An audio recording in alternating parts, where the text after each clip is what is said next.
सबसे पहले 20 बड़ी खबरों पर फटाफट अंदाज में नजर डाल लेते हैं।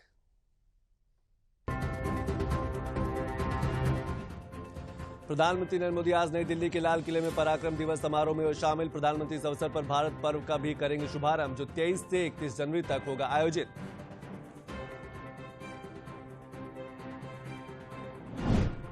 नई दिल्ली में प्रधानमंत्री नरेंद्र मोदी ने प्रधानमंत्री राष्ट्रीय बाल पुरस्कार 2024 के पुरस्कार विजेताओं से मुलाकात की और उनसे बातचीत भी की।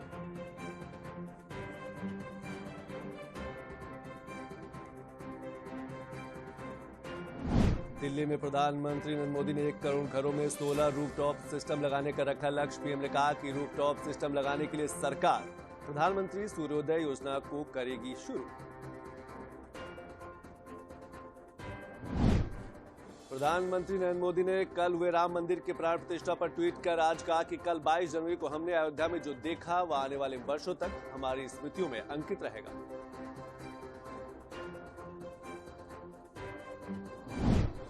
प्रधानमंत्री नरेंद्र मोदी ने रामलला की प्राण प्रतिष्ठा के अवसर पर नई दिल्ली में अपने आवास पर राम ज्योति प्रज्वलित की। वहीं पीएम के आह्वान पर देश भर में लोगों ने जलाए मिट्टी के दीपक।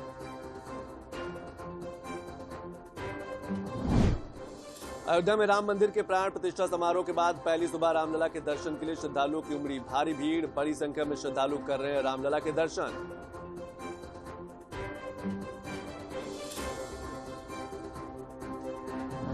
अयोध्या में दिव्य स्वरूप में विराजे रामलला। मंगल ध्वनि और पूरे विधि विधान के साथ हुई प्राण प्रतिष्ठा।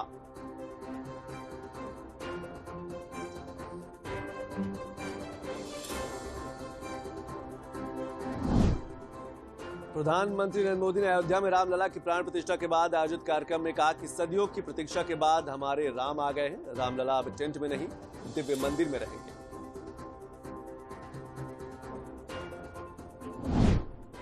आरएसएस प्रमुख मोहन भागवत ने अयोध्या में रामलला के प्राण प्रतिष्ठा समारोह में हुए शामिल। कहा रामलला के साथ भारत का अभिमान लौटा।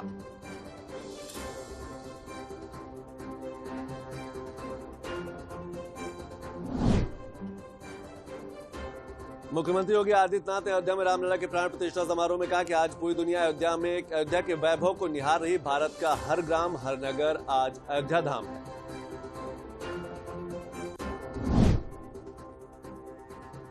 नेताजी सुभाष चंद्र बोस की जयंती पर मुख्यमंत्री ने सोशल मीडिया प्लेटफॉर्म एक्स पर दी श्रद्धांजलि। पराक्रम दिवस पर राष्ट्र नायक श्रद्धेय नेताजी की स्मृतियों को किया नमन।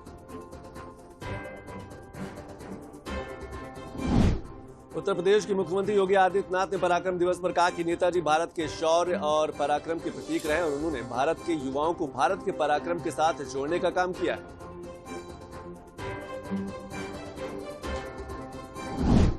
मुख्यमंत्री योगी आदित्यनाथ ने अयोध्या से लौटने के बाद शाम को लखनऊ में अपने आधिकारिक आवास 5 कालिदास मार्ग पर राम ज्योति जलाई।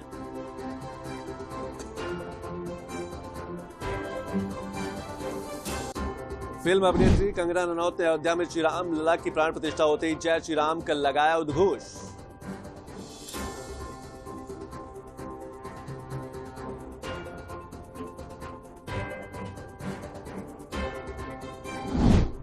प्रभु श्री राम लला के प्राण प्रतिष्ठा कार्यक्रम में सम्मिलित होने के लिए अयोध्या आए सदी के महानायक अमिताभ बच्चन, महान क्रिकेटर सचिन तेंदुलकर सहित कई अतिथियों का स्वागत एवं अभिनंदन किया गया।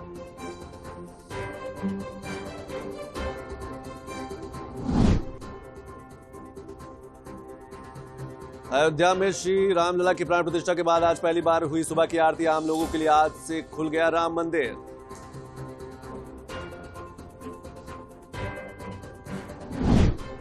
विधान परिषद सदस्य के रूप में निर्विरोध चुने गए भाजपा प्रत्याशी दारा सिंह। सपा ने नहीं उतारा था प्रत्याशी, एक उम्मीदवार का पर्चा खारिज। ये सीट डॉक्टर दिनेश शर्मा के त्यागपत्र के फलस्वरूप हुई थी खाली।